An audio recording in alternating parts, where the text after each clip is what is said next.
உங்க கால் சிக்கிக்கொள்ளாதபடி கர்த்தர் காப்பார். ஷாலோம். நான் பாஸ்டர் ஜான்சன். உங்கள் வாழ்வை மாற்றும் 10 நிமிடங்களுக்கு உங்களை அன்புடன் வரவேற்கிறோம்.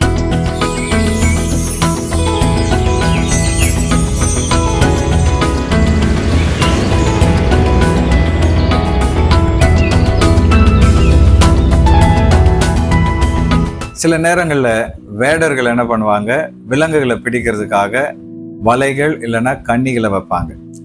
அந்த இடத்துல விலங்குகளை அட்ராக்ட் பண்ணுறதுக்கு சில உணவுப் பொருட்கள்லாம் வைப்பாங்க. அந்த உணவை சாப்பிட வர்ற விலங்குகள் தெரியாமல் அந்த வலையில் அல்லது கண்ணியில் சிக்கிக்கும். அதுக்கப்புறம் அதுலேருந்து வெளியே வர முடியாது. வேடர்கள் அதை எளிதில் பிடித்து கொள்வார்கள். சில நேரங்களில் சாத்தான் நம்முடைய வாழ்க்கையில் சில வலைகளை வைப்பான். ஆனால் ஆண்டவர் இன்றைக்கு நமக்கு அருமையான ஒரு வாக்குத்தத்தத்தை தருகிறார். நீதிமொழிகள் 3வது அதிகாரம் 26வது வசனம். கர்த்தர் உன் நம்பிக்கையாயிருந்து உன் கால் சிக்கிக்கொள்ளாதபடி காப்பார். சில நேரங்களில் நம்மளை அறியாம சில சிக்கல்ல நம்ம சிக்கிக்கிறோம். கடன் வாங்குறோம், எப்படியாவது அதை கொடுத்துடலான்னு சொல்லி நினைக்கிறீங்க. ஆனா ஒரு குறிப்பிட்ட சூழ்நிலையில அதை கொடுக்க முடியாம கடன்ல சிக்கிக்கிறீங்க. சில நேரங்களில் நண்பர்கள் பார்ட்டி அப்படின்ற பேர்ல உங்களுக்கு குடிக்க கற்றுக் கொடுத்துட்றாங்க. எப்பாவது ஒரு நாள் தானே அப்படின்னு நினைக்கிறீங்க. ஆனால் பர்மனெண்ட்டாக அதில் சிக்கிக்கிறீங்க. சில நேரங்களில் சில கெட்ட பழக்க வழக்கங்கள், சில சூழ்நிலைகளில் சிக்கிக்கிட்டு வெளியே வர முடியாமல் தவிக்கிறீங்க. ஆனால் இன்னைக்கு ஆண்டவர் உங்களுக்கு ஒரு வாக்குத்தத்தம் கொடுக்கிறார். உங்கள் கால்கள் சிக்கிக்கொள்ளாதபடி கர்த்தர் உங்களை பாதுகாப்பார்.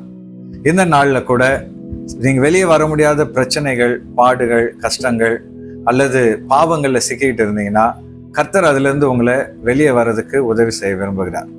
அப்போ நம்ம அதுலேருந்து வெளியே வரணும்னா என்ன பண்ணணும்?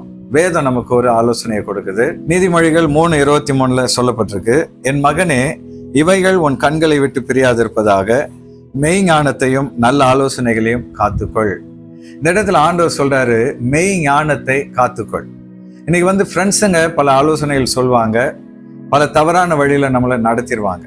ஆனா ஆண்டவர் இயேசுடைய மெய்யான ஞானத்தை நம்ம பெற்றுக்கொள்வோம்னா நிச்சயமா நம்முடைய கால்கள் சிக்காதபடி அவர் நம்மளை பாதுகாப்பார். அவர் தான் ஞானமா இருக்கிறார்.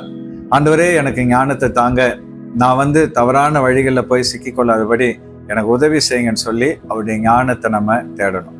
2வது, நல்ல ஆலோசனைகளை காத்துக்கொள். கர்த்தர் நமக்கு பல நல்ல ஆலோசனைகளை கொடுப்பார். ஜெபம் பண்ணும் பொழுது அவர் நம்ம கூட பேசுவார். சபையில பிரசங்கத்தை கேட்கும் பொழுது ஊழியக்கார் மூலமா பேசுவார். பல நேரத்துல ஆண்டவர் நல்ல நண்பர்கள் மூலமா, வசனத்தின் மூலமா ஆலோசனை சொல்லுவார். நம்ம தூங்கும் பொழுது கனவு மூலமா பேசுவார். பல விதங்கள்ல ஆண்டவர் நமக்கு நல்ல ஆலோசனைகளை கொடுப்பார். அப்படிப்பட்ட ஆலோசனைகளை நாம தள்ளிடாம நல்ல ஆலோசனைகளை நம்ம எடுத்து அதுக்கு கீழ்ப்படிஞ்சு நடக்கும் பொழுது கர்த்தர் நம்மோடு இருந்து நம்மளை வழி நடத்துவார். ஒருவேளை இந்த நாள்ல பல சிக்கல்ல நீங்க சிக்கிக்கிட்டு வெளியே வர முடியாம, என் கால் மாட்டிக்கிச்சு, நான் வெளியே வர முடியாம கஷ்டப்படுறேன்னு சொல்லி நீங்க கவலைப்படலாம். ஆனா இன்னைக்கு ஆண்டவருடைய மெய் ஞானத்தையும் நல்ல ஆலோசனைகளையும் கேட்டு நீங்க நடப்பீங்கன்னா நிச்சயமா இனி வர நாட்கள்ல உங்க கால்கள் சிக்கிக்கொள்ளாதபடி கர்த்தர் உங்களை பாதுகாப்பார். ஒருவேளை உங்க கால்கள் பிரச்சனையில சிக்கிக்கிட்டு இருந்தா கர்த்தர் அதுல இருந்து உங்களை நிச்சயமா மீட்டெடுத்து உங்களை ஆசீர்வதிப்பார். இந்த வசனத்தின்படி ஆண்டவர் இயேசு உங்களை ஆசீர்வதிப்பாராக. Thank you and God bless you.